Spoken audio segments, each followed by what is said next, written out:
여호와는 나의 목자시니 내게 부족함이 없으리로다. 그가 나를 푸른 풀밭에 누이시며 쉴 만한 물가로 인도하시는도다. 내 영혼을 소생시키시고 자기 이름을 위하여 의의 길로 인도하시는도다. 내가 사망의 음침한 골짜기로 다닐지라도 해를 두려워하지 않을 것은 주께서 나와 함께 하심이라. 주의 지팡이와 막대기가 나를 안위하시나이다.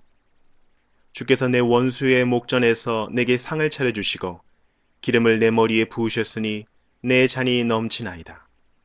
내 평생의 선하심과 인자하심이 반드시 나를 따르리니 내가 여호와의 집에 영원히 살리로다.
하신 대로 이룰 것이니 누구든지 언약받을 수 있네. 받은 사람에게 생명이로다.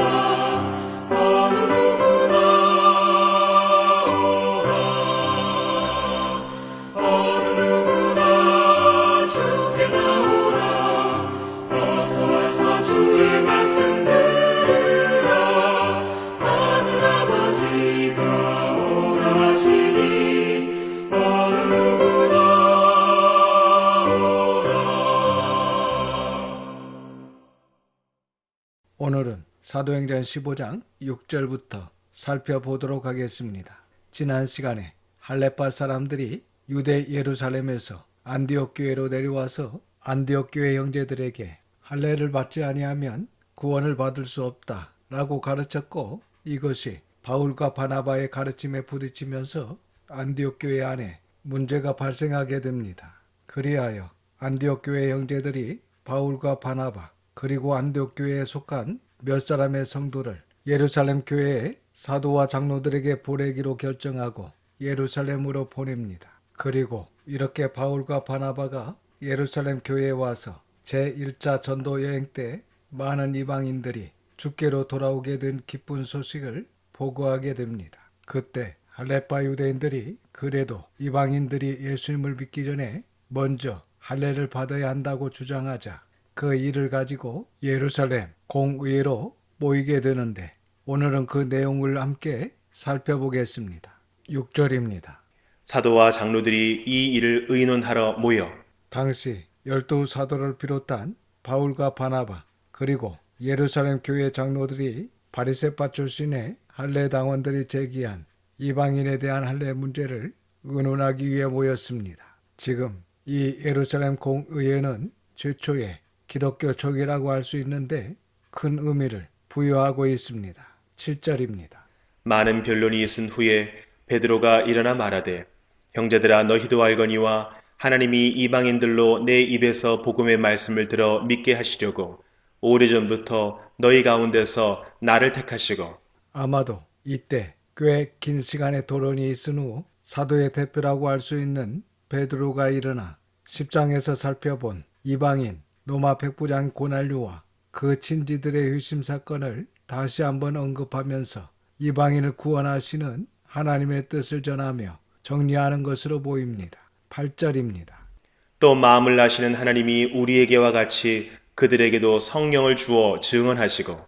여기서 베드로가 마음을 아시는 하나님이라고 말씀하는 것은 아마도 그들이 주장하는 육체의 할례보다 마음의 할례가 중요하다는 것을 말씀하고자 한 것으로 보입니다. 그래서 마음을 아시는 하나님께서 육체의 할례를 받지 않는 이방인에게도 동일한 성령님을 주신 이것이 바로 그 증거다라는 이야기를 하고 있는 것입니다. 9절입니다.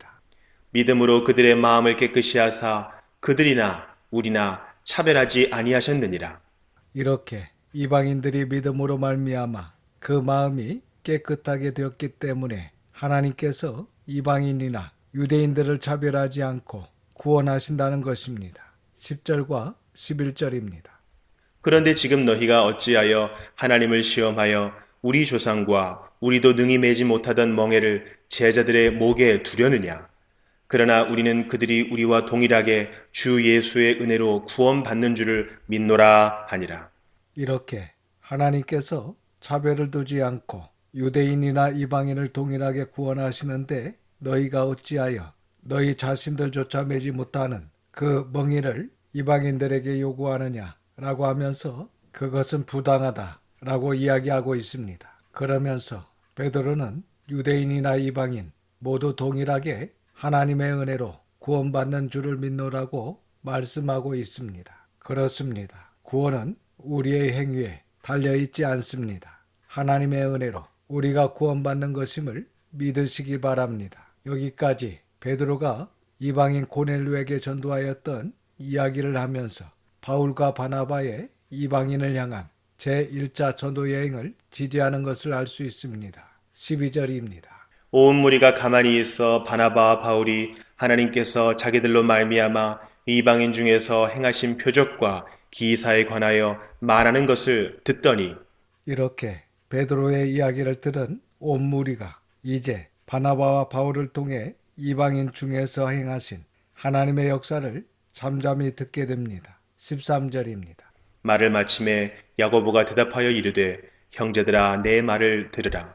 본문에 이 야고보는 예수님의 동생 야고보 장로를 말합니다. 그러니까 예루살렘 공의회가 베드로의 이야기와 바나바 그리고 바울의 이야기를 다 들은 후 마지막으로 예루살렘 교회의 대표라고 할 수 있는 야고보 장로님이 회의의 결론을 내리게 되는 것을 보게 됩니다. 14절입니다. 하나님이 처음으로 이방인 중에서 자기 이름을 위할 백성을 취하시려고 그들을 돌보신 것을 시므온이 말하였으니 여기 시므온은 베드로 사도의 히브리식 이름입니다. 15절에서 18절입니다.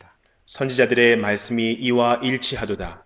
기록된 바 이후에 내가 돌아와서 다윗의 무너진 장막을 다시 지으며 또 그 허물어진 것을 다시 지어 일으키리니 이는 그 남은 사람들과 내 이름으로 일컬음을 받는 모든 이방인들로 주를 찾게 하려 함이라 하셨으니 즉 예로부터 이것을 알게 하시는 주의 말씀이라 함과 같으니라.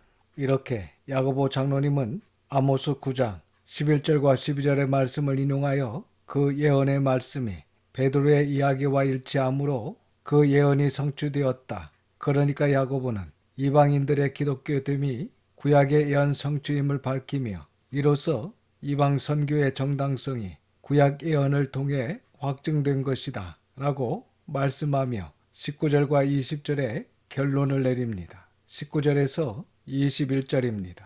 그러므로 내 의견에는 이방인 중에서 하나님께로 돌아오는 자들을 괴롭게 하지 말고 다만 우상의 더러운 것과 음행과 목매어 죽인 것과 피를 멀리하라고 편지하는 것이 옳으니 이는 예로부터 각 성에서 모세를 전하는 자가 있어 안식일마다 회당에서 그 글을 읽음이라 하더라.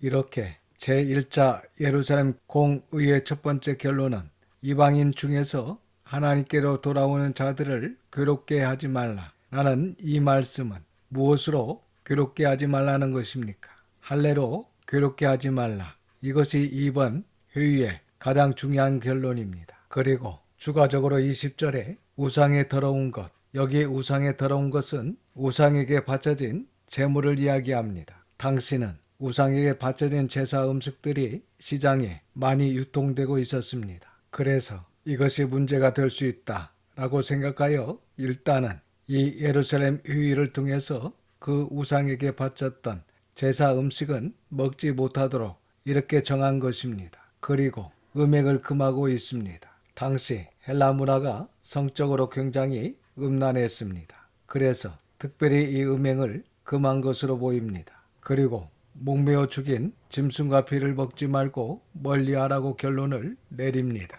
그리고 21절에 모세를 전하는 자라는 말은 특별히 오경율법서를 이야기합니다. 그러니까 이 말씀은 우리가 구약에서 북이스라엘과 남유다의 역사를 공부해서 잘 알고 있듯이 이미 흩어진 디아스포라 유대인들이 전 세계 각 성마다 회당을 지어 안식일마다 그곳에 모여 구약의 율법을 읽고 또한 유대인 교사들이 가르치고 있었습니다. 그렇기 때문에 유대인들의 율법이 이방인들에게 전혀 생소한 것이 아니므로 이방인 개종자들은 예루살렘 총회에서 결정된 이 4가지 조항도 이해할 수 있었을 것입니다. 그래서 야고보 장로님이 결정된 이 사실을 편지로 써서 각 회당으로 보내 이방인 개종자들에게 가르치도록 한 것으로 보입니다. 이렇게 당시 예루살렘 공회에서 내린 결론을 통해서 우리가 생각해 볼 수 있는 것은 이 당시